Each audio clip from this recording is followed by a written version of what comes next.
धार्मिक चिंतन तो व्यक्ति को बुराई से बचाता है। दुर्गतौ प्रपतत प्राणीन धारणा धर्म उच्यते धत्ते चैतत शुभ स्थाने तस्मात् धर्म इति स्मृता। धर्म से मिलता क्या है?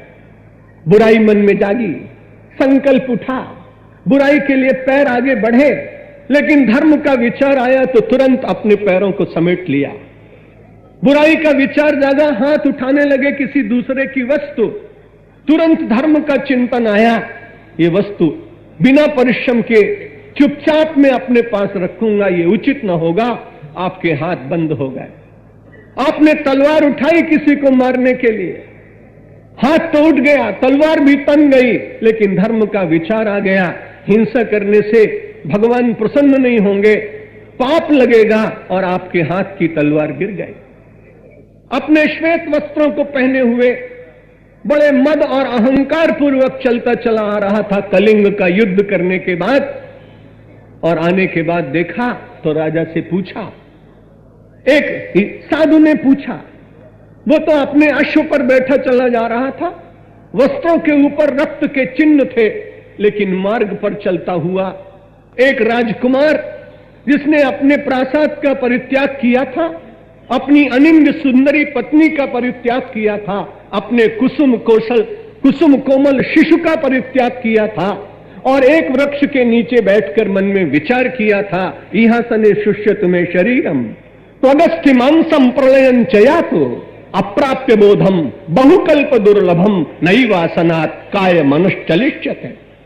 इस देश में त्यागी विपन्न परिवार से बहुत महापुरुष हुए, लेकिन संपन्न परिवार में से भी लोग निकले। न विपन्नता अभिशाप रही है और न संपन्नता अभिशाप रही है। वैचारिक जागरण जहां जिसको मिल जाए वो समाज के लिए एक ज्योतिर्धर बनकर और प्रकाश देने लगता है। विपन्नता में जीने वाले रामकृष्ण देव ठाकुर, भोजन का प्रबंध नहीं, चैतन्य महाप्रभु बड़े सामान्य परिवार में, संत तुकाराम बड़े सामान्य परिवार में, और राजवंश में उत्पन्न होने वाले सिद्धार्थ आज चले जा रहे हैं। भिक्षा पात्र हाथ में, अश्व पर बैठा हुआ, विजय किला के मद में अपने शीश को आकाश की ओर उन्नत किए हुए चला जा रहा, लेकिन दूसरी ओर देखा एक बड़ा सौम्य व्यक्ति धरती की ओर देख रहा है। अर्ध निमीलित नेत्रों से कभी खोल के आंख देखता है, कभी बंद कर लेता है। अश्व से उतर पड़ा, पूछा आप कौन हैं? उन्होंने कहा मैं भिक्षुक। कहां जा रहे हैं? उदरदरी को पूर्ण करने के लिए भिक्षा तो करनी पड़ती है ना। आप कौन है? उन्होंने कहा आपको मालूम नहीं, मैं विजेता अशोक कलिंग का युद्ध करके लौटा हूं, रक्त की धार बहाई है, हाहाकार मचाया है, वातावरण को पीड़ा से परिपूर्ण किया है और अपने भीतर के अहंकार को संतुष्ट किया है। तथागत कुछ बोले नहीं, भिक्षा पात्र लिए और आगे बढ़े। कितने में उसने कहा एक बात है महाराज, आप बड़े शांत दिखाई पड़ते हैं, आपने कितने युद्ध जीते?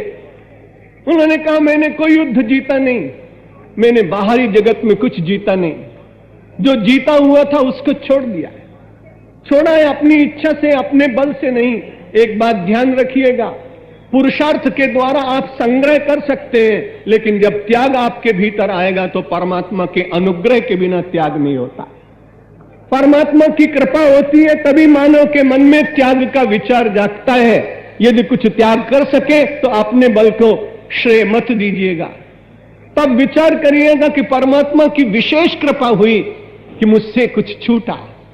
संग्रह करने में व्यक्ति को बहुत श्रम करना पड़ता है, त्याग करने में श्रम नहीं है। परमात्मा की कृपा हुई, मन में विचार जागा, वस्तु से राग छूटा, वो ऐसे गिर जाती है, छूट जाती है कि उसका ध्यान भी नहीं आता।